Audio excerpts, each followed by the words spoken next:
सुप्रभात मेरे दोस्तों, मेरे dear student. Good morning my dear student. कैसे हैं आप सभी लोग? आशा करता हूं आप सभी लोग ठीक होंगे। एक बार पुनः आप लोगों का स्वागत है एवरग्रीन कोचिंग क्लासेस में। मैं ऋषभ आप लोगों के लिए संधि पार्ट 3 वीडियो पार्ट 3 लेकर आ गया हूं। जैसे कि आपने संधि के भाग 1 में संधि के बारे में जाना, दूसरे भाग में आपने संधि के प्रकार के बारे में जाना, स्वर संधि के बारे में जाना, व्यंजन संधि के बारे में जाना और विसर्ग संधि के बारे में जाना। इन 3 बिंदुओं की महत्वपूर्ण चर्चा के बाद अब हम लोग एक नए बिंदु की तरफ बढ़ रहे हैं, स्वर संधि के प्रकार, जिसमें मैंने आपको कल दीर्घ संधि बता दी थी कि दीर्घ स्वर संधि किसे कहते हैं। अब बात हो रही थी गुण संधि की, तो आइए एक बार पुनः वहीं से अपने बिंदु को प्रारंभ करते हैं कि स्वर संधि किसे कहते हैं, दीर्घ संधि किसे कहते हैं, स्वर संधि के प्रकार क्या क्या होते हैं। तो आइए, हेडिंग हम लोगों की है स्वर संधि के प्रकार। स्वर संधि के प्रकार मेरे डियर स्टूडेंट्स, जो स्वर संधि होती है यह 5 प्रकार की होती है। यह कितने प्रकार की होती है? 5 प्रकार की होती है।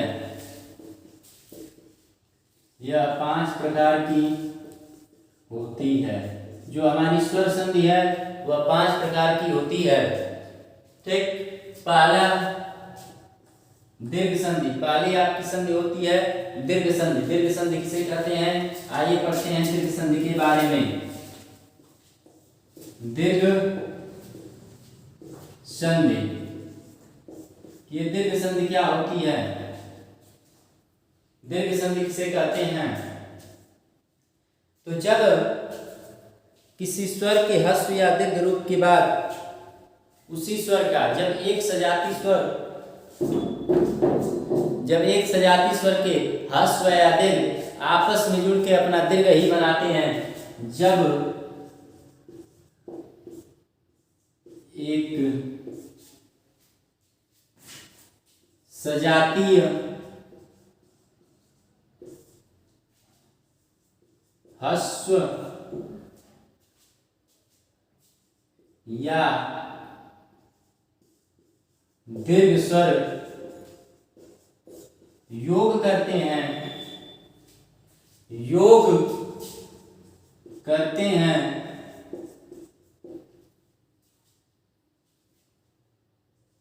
तो योग करते हैं और अपने का दीर्घ और अपना दीर्घ बनाते हैं, अपना दीर्घ बनाते हैं, उन्हें स्वर संधि कहते हैं। उन्हें स्वर संधि कहते हैं। उन्हें क्या कहते हैं? स्वर संधि कहते हैं। जैसे मैं आप लोगों को एग्जाम्पल पढ़ाऊंगा, धर्म अर्थ। उदाहरण के रूप में लिख लीजिए, उदाहरण धर्म धन अर्थ। धर्म, इसके प्रथम के अंतिम पद में अ और यहाँ पर भी अ मिलकर के क्या हो जाएगा? आ, और ये हो जाएगा धर्मार्थ।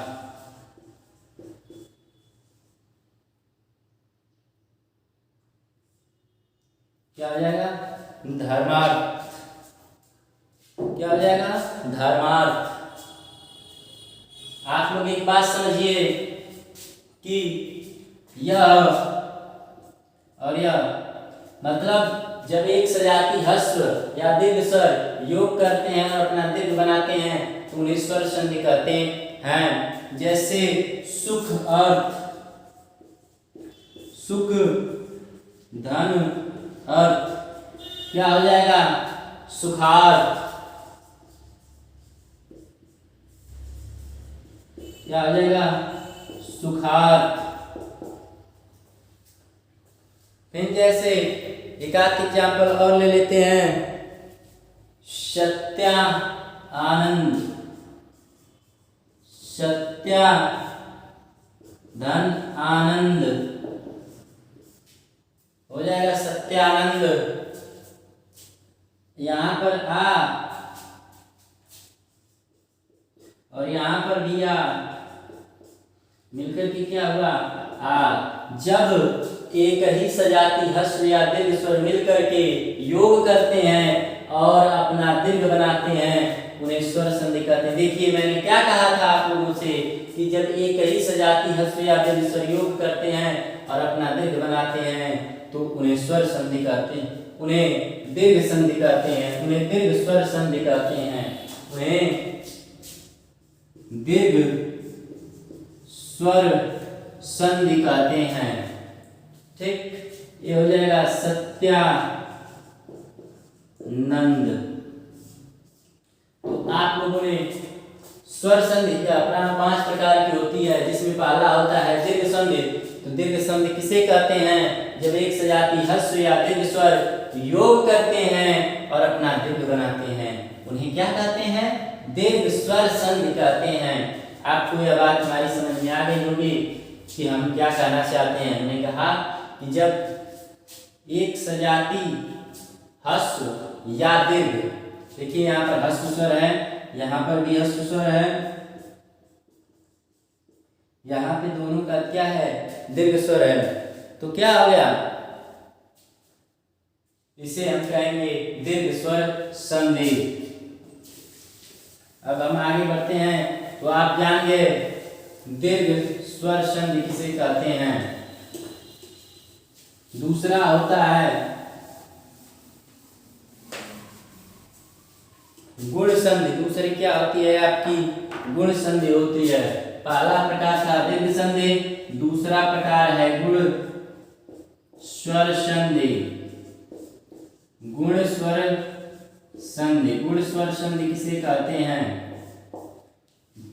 प्रश्न पूछा जाएगा कि गुण स्वर संधि किसे कहते हैं। तो चिन्ह संधि में क्या कहेंगे? जब अ आ का संयोग छोटी, बड़ी और री से होता है, जब अ और आ का संयोग, अ और आ का संयोग ई, आई, ऊ,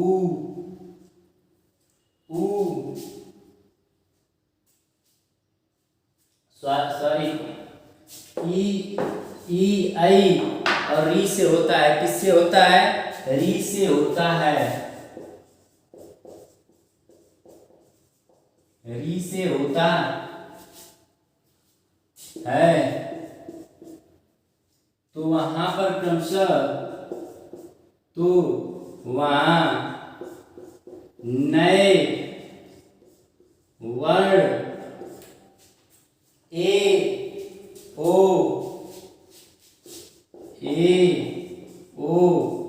और अर बन जाते हैं,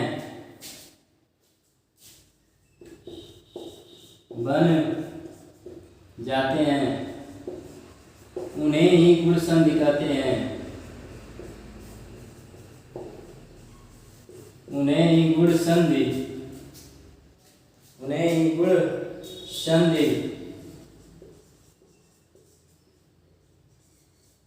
कहते हैं। अब क्या मैंने कहा? जब अ आ का संयोग ई आई और री से होता है तो वहां नए वर्ण ए ओ और अर बन जाते हैं, उन्हें ही हम क्या कहते हैं? गुण संधि कहते हैं। उन्हें क्या कहते हैं? हम गुण संधि कहते हैं। जैसे उदाहरण देख लीजिए, उदाहरण देख लीजिए, महाधन इंद्र, महाधन इंद्र। मैंने आपसे क्या कहा था? जब अ आ का संयोग ई आई री से होता है तो वहां नए वर्ण ए ओ और अर बन जाते हैं। यानी कि आ धन ई हो गया क्या? ए। अभी क्या हो जाएगा? इसमें परिवर्तन होगा, हो जाएगा महेंद्र।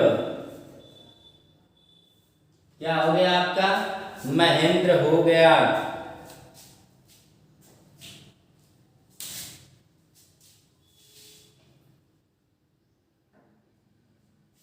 और एक बात ध्यान रखिएगा कि जब ये आ और उ से मिलते हैं, इनका संयोग ई और उ से होगा। किससे होगा? उ से।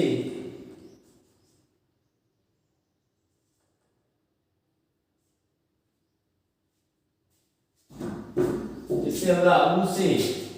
ई आई उ और री से होता है तो आने वर्ड ए ओ और अर बन जाते हैं, उन्हें निगुण संधि कहते हैं। जैसे महाधन इंद्र महेंद्र, महाधन उदय,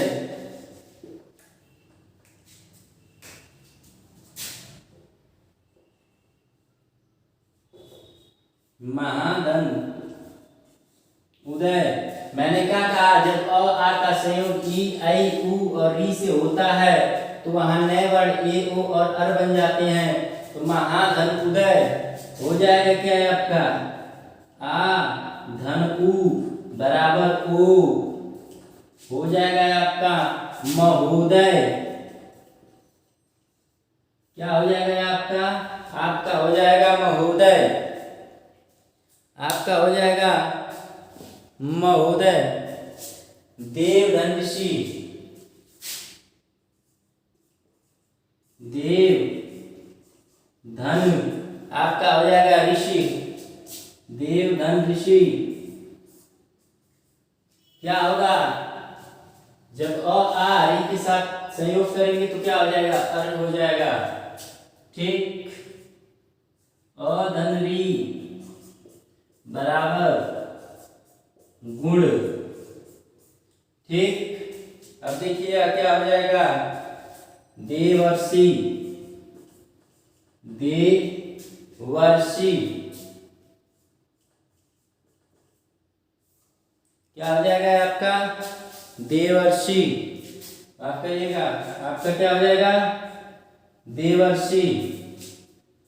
ठीक। तो इतनी बात समझ में आपको आ गई। जब अ आ का संयोग ई आई उ री से होता है तो वहां नए वर्ड ए ओ और अर बन जाते हैं, उन्हें क्या कहते हैं? गुण संधि कहते हैं। उन्हें क्या कहते हैं? गुण संधि कहते हैं। अब हम बात करेंगे वृद्धि संधि की। किस संधि की बात करेंगे? तो अब हम यहाँ पर वृद्धि संधि, तीसरी संधि जो स्वर संधि होती है के प्रकार की जो तीसरी संधि होती है उसके बारे में बात करेंगे। आइए चलिए तब उसके बारे में बात करते हैं। इसके वृद्धि संधि के बारे में। वृद्धि संधि, अरे माफ करिएगा,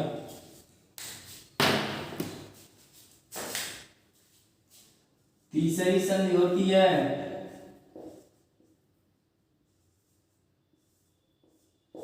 वृद्धि संधि। क्या होती है? वृद्धि संधि। आप वृद्धि को ऐसे भी लिख सकते हैं और चाहे तो ऐसे भी लिख सकते हैं। चलिए हम ऐसे लिख देते हैं।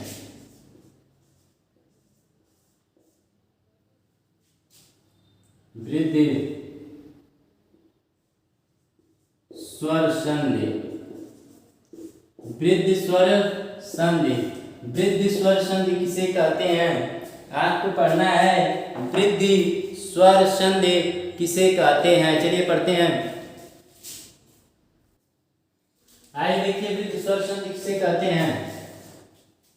जब अ आ का मेल, जब अ आ का मेल ए से होता है तब ऐ, और जब अ आ का मेल ओ से होता है तो अ बन जाता है, उसे ही वृद्धि संधि कहते हैं। उसे क्या कहते हैं? वृद्धि संधि। जैसे उदाहरण में जल धन ऊद हो जाएगा आपका जलौद। कैसे? अ धन उ, मैंने क्या बताया? अ धन उ बराबर अ हो जाता है। क्या हो जाता है? अ धन ओ बराबर अ हो जाता है। महाधन ओज, महौज। क्यों?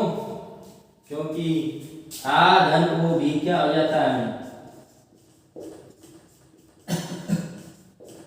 अ हो जाता है।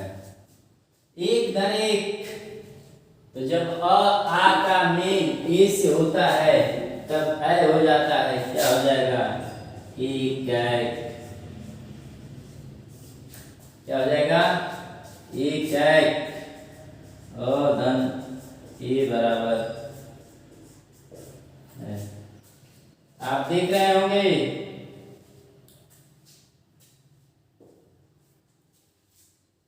हो गया।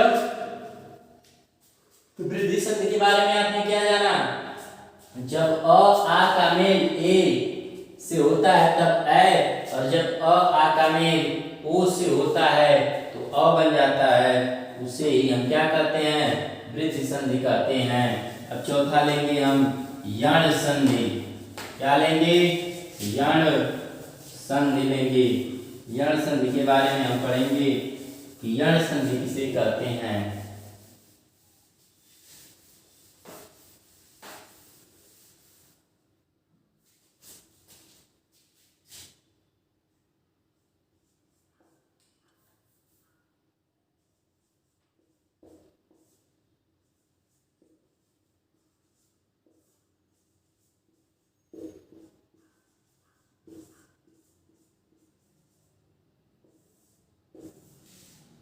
यण स्वर संधि, यण स्वर संधि किसे कहते हैं, तो आइए अध्ययन करते हैं यण संधि किसे कहते हैं। तो हम क्या पढ़ रहे थे, यण स्वर संधि। यण स्वर संधि किसे कहते हैं, तो आइए देखते हैं यण स्वर संधि किसे कहते हैं। तो ह्रस्व या दीर्घ, ह्रस्व या दीर्घ, ह्रस्व या दीर्घ ई उ री के पश्चात अन्य असमान स्वर आता है तब ई और ऐ का य और उ और औ का व और री का र हो जाता है, उसे यण स्वर संधि कहते हैं। उसे क्या कहते हैं, यण स्वर संधि कहते हैं। उसे हम कहते हैं यण स्वर संधि किसे, जब ह्रस्व या दीर्घ ई उ री के पश्चात अन्य असमान स्वर आए तब ई और ऐ का य और उ और औ का व और री का र हो जाता है, उसे यण स्वर संधि कहते हैं। जैसे मातृ धनाज्ञा, क्या हो जाएगा, मात्राज्ञा,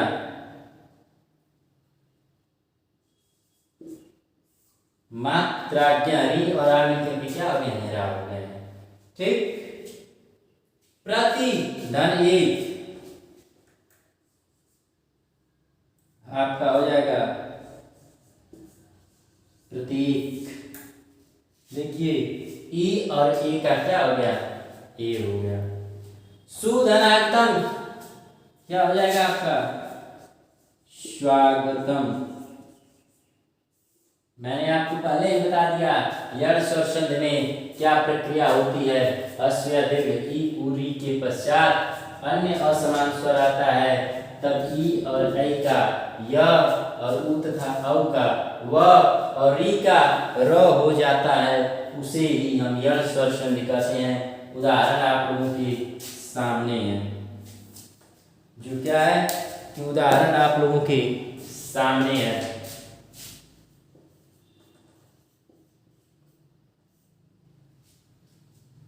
ठीक, इतनी बात आप लोग समझ गए कि दीर्घ स्वर संधि किसे कहते हैं, गुण स्वर संधि किसे कहते हैं, वृत्त स्वर संधि किसे कहते हैं और यण स्वर संधि किसे कहते हैं। जो नहीं समझ में आएगा कमेंट बॉक्स में जरूर लिखिएगा, हम बताते रहेंगे, आपकी हर एक बिंदु पर चर्चा करते रहेंगे और इसी तरह हम लोग आगे बढ़ते रहेंगे। अब अगली हेडिंग पढ़ेगी पांचवी स्वर संधि की, पांचवें प्रकार की हेडिंग पढ़ेगी अयादि संधि किसे कहते हैं, अयादि संधि किसे कहते हैं। हम लोग की हेडिंग पढ़ेगी अयादि संधि।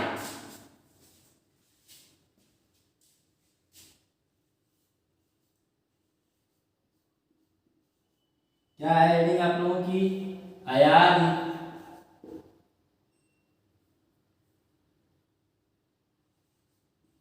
स्वर संधि। अगली और पांचवी आखिरी स्वर संधि का प्रकार है अयाद स्वर संधि। हिंदी में, मूल व्याकरण में, हिंदी में आखिरी है। देखिए क्या होता है कि इस संधि में, इस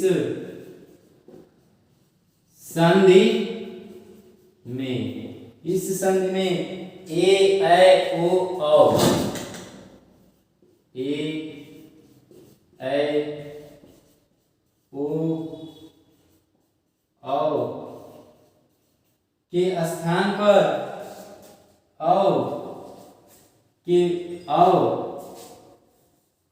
वर्णों का मेल, वर्णों का मेल जब किसी असमान स्वर वर्ण से होता है, जब किसी असमान स्वर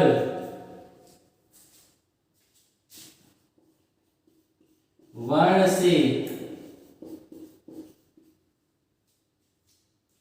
होता है तो नया वर्ण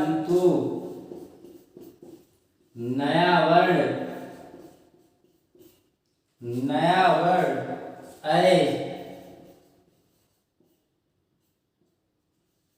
आय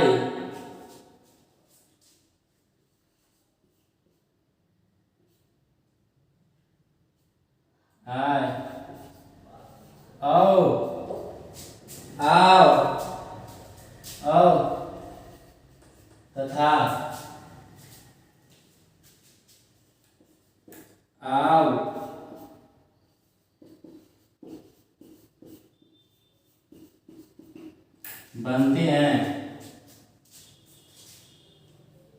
आव बनते हैं, उन्हें अयाद स्वर संधि कहते हैं।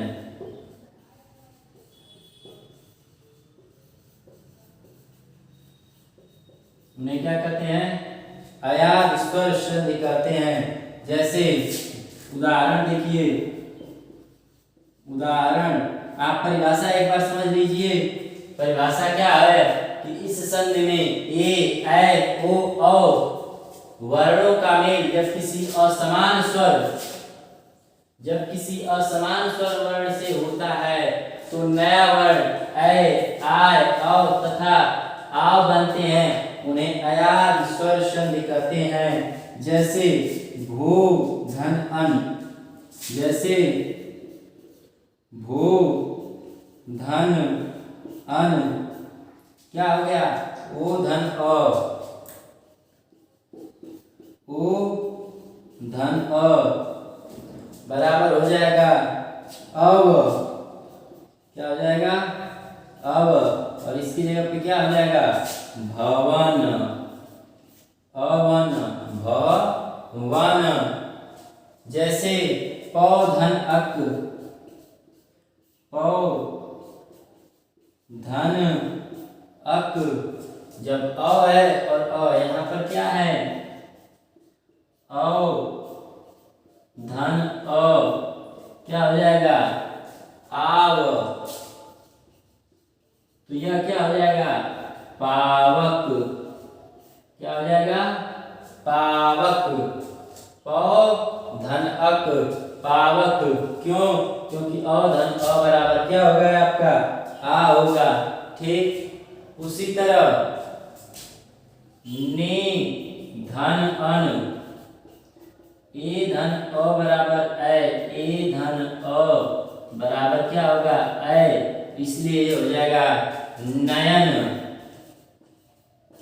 तो आप समझ गए होंगे कि अयाद स्वर संधि किसे कहते हैं। इस संधि में ए ऐ ओ औ वर्णों का मेल जब किसी असमान स्वर वर्ण से होता है तो नया वर्ण ऐ आय औ तथा आ बनते हैं, उन्हें अयाद स्वर संधि कहते हैं। जैसे भोजन, भवन, पावक,